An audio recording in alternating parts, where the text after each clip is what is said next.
Bonjour et bienvenue, voici notre tour d'horizon économique, géopolitique, sanitaire et boursier. Nous sommes le jeudi 5 mai pour comprendre comment tourne la planète finance. C'est sur la bourse au quotidien et nulle part ailleurs. Et l'épisode du jour s'intitulera Lendemain de fête et gueule de bois. Oui, hier soir, c'était la fête.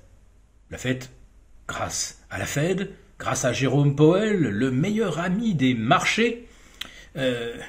Après l'annonce d'une hausse de 50 points de base, Wall Street s'est littéralement enflammé, s'est euphorisé, parce que Jérôme Powell a annoncé que le recours à un tour de vis de 75 points de base n'était pas quelque chose qui serait mis en pratique, ni que la Fed recherchait.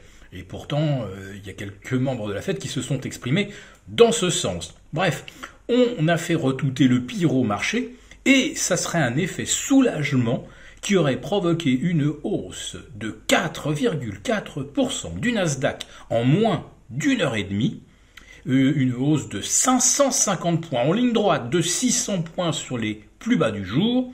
Bon, c'est très clair, on a cassé les genoux des vendeurs à découvert, et si j'ose dire, ils ont quand même couru après le papier, avec les genoux cassés, avouez que c'est un exploit.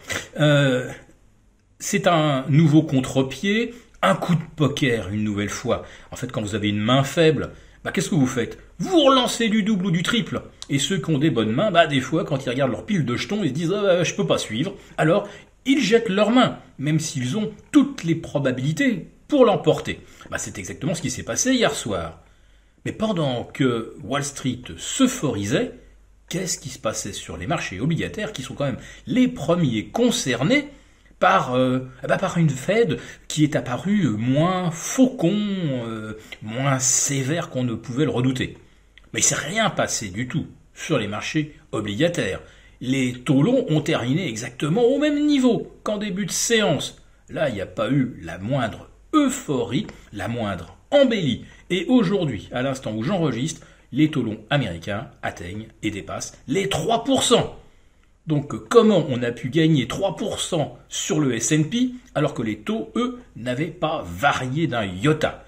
Oui, véritablement, on a assisté hier soir à un nouveau coup de poker. Mais celui-là, il ne sera pas gagné sur le marché obligataire parce que les taux continuent de se tendre, parce que le baril de pétrole atteint 112 $, donc il continue de progresser avec la perspective de l'embargo européen. L'OPEP va rajouter 400 000 barils, donc ne fait pas le moindre geste pour alimenter le marché, pour le saturer naturellement. Ça maintient des prix élevés et ça maintient donc également les perspectives d'inflation à un niveau très élevé. Et puis il y a un chiffre aujourd'hui qui est quand même, je dirais, le mammouth dans le corridor. La productivité plonge de moins 7,4%. On est en récession de moins 1,4, mais on est sur du même moins 7,5, avec une hausse des salaires de 3,2% d'un mois sur l'autre, c'est énorme, et les coûts unitaires salariaux, eux, font un bond de 11,6%. Donc là, on est bien dans ce qu'on appelle la spirale prix-salaire. D'où la dégradation des marchés obligataires aujourd'hui. Alors, quand je vous parlais de gueule de bois et de lendemain de Fed, figurez-vous qu'à Wall Street, le Nasdaq repère déjà 1,8%, le S&P moins 1,4%, le Dow Jones près de moins 1%. Et à Paris, les gains initiaux, qui étaient de plus de 2%, et on était repassé largement au-delà des 6005, nous voici retombés sous les 6460, avec un CAC qui ne gagne plus que 1%. Et ça, des débuts de séance en fanfare, on en a eu pas mal. Et puis, il y a un moment, la fanfare, semblerait-il, n'a plus de souffle. On n'entend plus les trompettes, on n'entend plus la grosse caisse.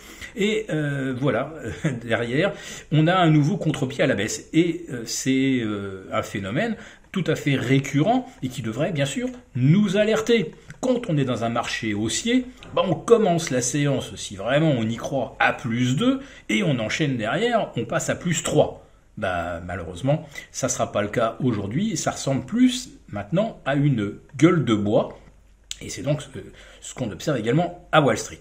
Et puis il y a d'autres chiffres sur lesquels les marchés feraient bien de se pencher et d'en mesurer les conséquences.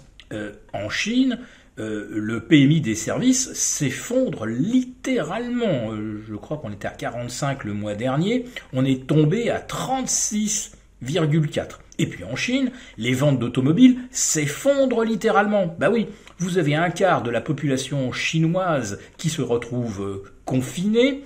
Vous avez Shanghai qui devait rouvrir, qui ne rouvre pas. Et je rappelle que Shanghai, c'est quand même 500 milliards de PIB.